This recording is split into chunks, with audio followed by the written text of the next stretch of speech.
Assalamualaikum warahmatullahi wabarakatuh. Perkenalkan, saya Dinda Darwis dari kelompok 2. Di sini saya akan menjelaskan mengenai latar belakang PT Perumnas Regional 7 daerah Makassar yang kami teliti.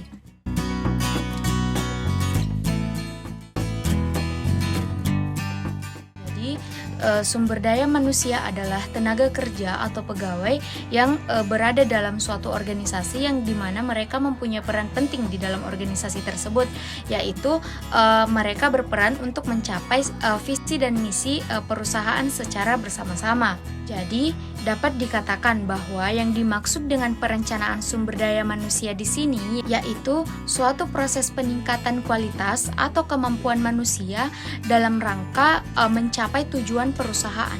Demikian dapat dikatakan bahwa perencanaan sumber daya manusia adalah suatu proses sistematis yang digunakan untuk memprediksi permintaan yang akan datang dan penyediaan SDM di masa yang akan mendatang. Nah, berdasarkan pengertian-pengertian yang telah tadi saya paparkan, pengertian dari sumber daya manusia dan perencanaan sumber daya manusia, dapat timbul pertanyaan, kenapa sih sebenarnya perencanaan sumber daya manusia itu perlu?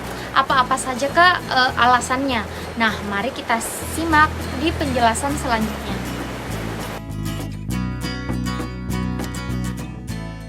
Jadi yang pertama, perencanaan membuahkan keberhasilan.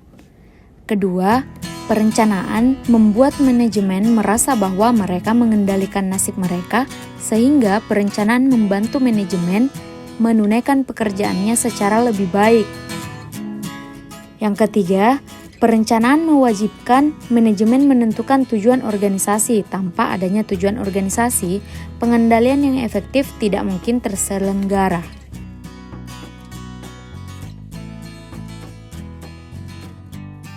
Semakin berkembangnya zaman dalam era kompetensi global ini, kehidupan dunia bisnis bergerak dengan cepat, sehingga kebutuhan bisnis juga mengalami banyak perubahan. Akibatnya, eksistensi perubahan dalam persaingan global sangat mungkin mengalami pergeseran, sehingga pihak manajemen harus melakukan perubahan pula pada strategi bisnis pada tingkat korporat. Nah, PT Perumnas Regional 7 daerah Makassar ini terdiri atas 135 karyawan, yang dimana dengan jumlah karyawan tetap sebanyak 135 orang itu sudah dapat dikatakan mampu untuk mencapai visi misi yang ditentukan oleh perusahaan. Nah, perusahaan Perumnas juga ini tersebar di beberapa daerah. Yang pertama ada di Makassar, daerah Sulawesi tentunya, ada juga di Maluku, Papua, dan lain sebagainya. Sehingga apabila perusahaan Perumnas ini diramalkan kelebihan karyawan, maka pihak manajemen melakukan mutasi karyawan ke daerah yang sedang membangun atau yang sedang memiliki proyek. Pendirian PT Perumnas ini didasarkan pada pertimbangan bahwa perumahan dan prasarana lingkungan perlu mendapatkan perhatian guna meningkatkan kesejahteraan masyarakat. Tugas pokok Perumnas ini yaitu membangun hunian yang nyaman dan harga yang terjangkau bagi seluruh kalangan masyarakat. Perum Perumnas ini memiliki visi yaitu menjadi pelaku utama penyedia perumahan dan pemukiman di Indonesia dengan bertanggung jawab penuh. Sedangkan misinya yaitu untuk menyediakan perumahan dan pemukiman yang berkualitas dan bernilai bagi masyarakat, memberikan kepuasan kepada pelanggan secara berkesinambungan melalui layanan prima, mengembangkan dan memberdayakan profesionalisme, serta meningkatkan kesejahteraan karyawan, menerapkan manajemen perusahaan yang efektif dan efisien, dan mengoptimalkan sinergi dengan pemerintah, seperti BUMN dan instansi lainnya. Budaya perusahaan atau corporate culture, pertama, menumbuh kembangkan perusahaan, yang kedua menerapkan sistem keterbukaan atau kejujuran, dan yang terakhir yaitu toleransi dan tidak saling mencurigakan. Itulah yang dapat saya paparkan, kurang dan lebihnya mohon dimaafkan, dan materi selanjutnya itu akan dilanjutkan oleh Saudari Wahyu Nur. Assalamualaikum warahmatullahi wabarakatuh. Perkenalkan, nama saya Wahyu Nur yang akan melanjutkan presentasi dari rekan saya tadi. Adapun saya akan membahas bab 2 mengenai tinjauan pustaka. Yang pertama, bagian teori. Pertama-tama saya akan menjelaskan pengertian perencanaan sumber daya manusia. Perencanaan sumber daya manusia di sini biasa diartikan sebagai proses peramalan sistematis yang menghubungkan kebutuhan SDM suatu organisasi dengan rencana strategisnya untuk memastikan bahwa kepegawaiannya memadai, berkualitas, dan cukup kompeten untuk mencapai tujuan organisasinya. Yang pertama, untuk menentukan kualitas dan kuantitas karyawan yang akan mengisi semua jabatan dalam perusahaan. Yang kedua, untuk menjamin tersedianya tenaga kerja masa kini maupun masa depan, sehingga setiap pekerjaan ada orang yang mengerjakannya. Yang ketiga, untuk menghindari terjadinya mismanagement dan tumpang tindih dalam pelaksanaan tugas. Manfaat sumber daya manusia di sini meliputi yang pertama, perusahaan-perusahaan dapat memanfaatkan sumber daya manusia yang ada dalam perusahaan secara lebih baik. Yang kedua, melalui perencanaan sumber daya manusia yang matang, efektivitas kerja juga dapat lebih ditingkatkan apabila sumber daya manusia yang ada telah sesuai dengan kebutuhan perusahaan.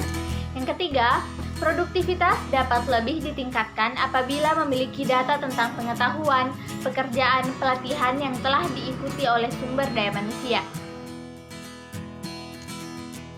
Pertama itu ada standar kemampuan sumber daya manusia, di mana standar kemampuan SDM yang pasti dan akurat belum ada. Akibatnya, informasi kemampuan SDM hanya ramal-ramalan atau prediction, yang hanya saja bersifat subjektif.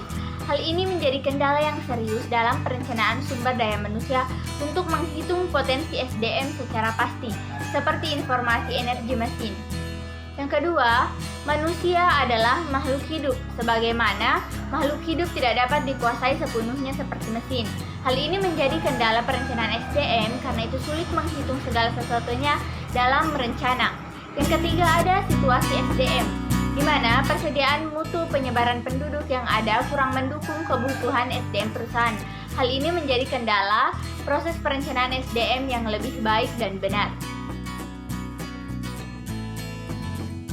Pertama, prosedur perencanaan sumber daya manusia. Yang kedua, menetapkan secara jelas kualitas dan kuantitas SDM yang dibutuhkan. Yang ketiga, mengumpulkan data informasi tentang sumber daya manusia. Yang keempat, memilih alternatif yang terbaik dari alternatif yang ada. Yang ketujuh, menginformasikan rencana kepada karyawan untuk direalisasikan. Mungkin hanya itu yang dapat saya sampaikan. Selanjutnya akan dijelaskan oleh rekan saya mengenai bab 3. Sekian dan terima kasih. Assalamualaikum warahmatullahi wabarakatuh.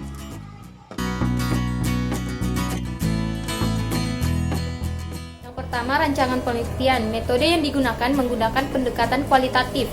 Pendekatan kualitatif yaitu pendekatan yang memusatkan perhatian pada gejala-gejala yang memiliki karakteristik tertentu dalam kehidupan manusia yang dinamakan dengan variabel. Dengan pendekatan ini, penelitian ingin melakukan penelitian mengetahui bagaimana proses perencanaan SDM di Perumnas.